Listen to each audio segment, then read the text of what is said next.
You're hot as fuck, you and me? How about we fuck? And as for your feelings, nah, I don't give a fuck. I'll just move the fuck on like a normal person, leaving you with nothing else to say but, what the fuck?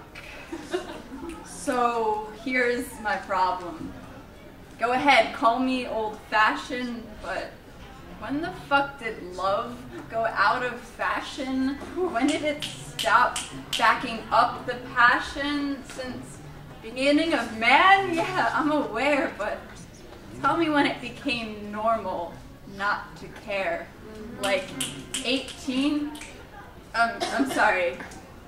18, he stated, as if he just counted his freckles, or hey, maybe just how many he dated, but 18 girls and only 2 he loved, and he just shrugs. I want to take him by their shoulders and shake him, break him, make him tell me why this is normal, and break him of his sad, unfulfilling habits.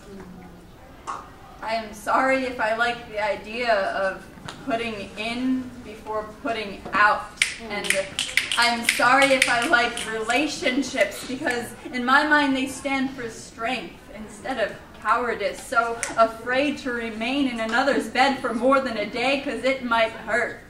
It might hurt. It might give your steel-armored heart a couple of bruises if you were to extend your hand and part your fingers and have your one-night lover refuse it. So instead of holding hands in the dark, we're zipping our pants and making excuses for why we can't stay the night or hold her tight. Now there's tears in her eyes and she feels like she's used, and you're proud of your quick getaway, because if you don't know love, then you don't know what it's like to lose it. Please.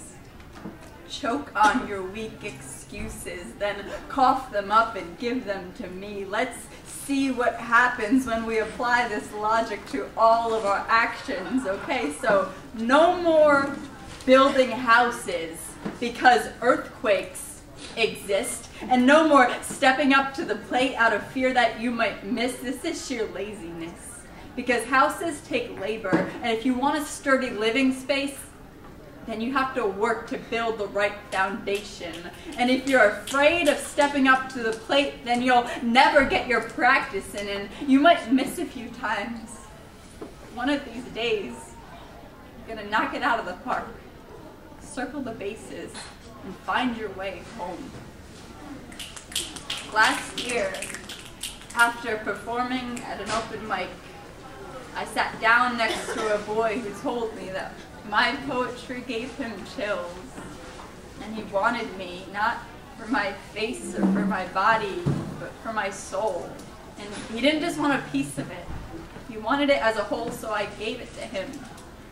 And then he said to me, hey, you're hot as love. You and me, how about we love, provide some meaning between these sheets and fall so hard we scrape our knees and bleed love. And I bled with him, and I'll never regret waiting for the boy who wanted more than just a body. Thank you.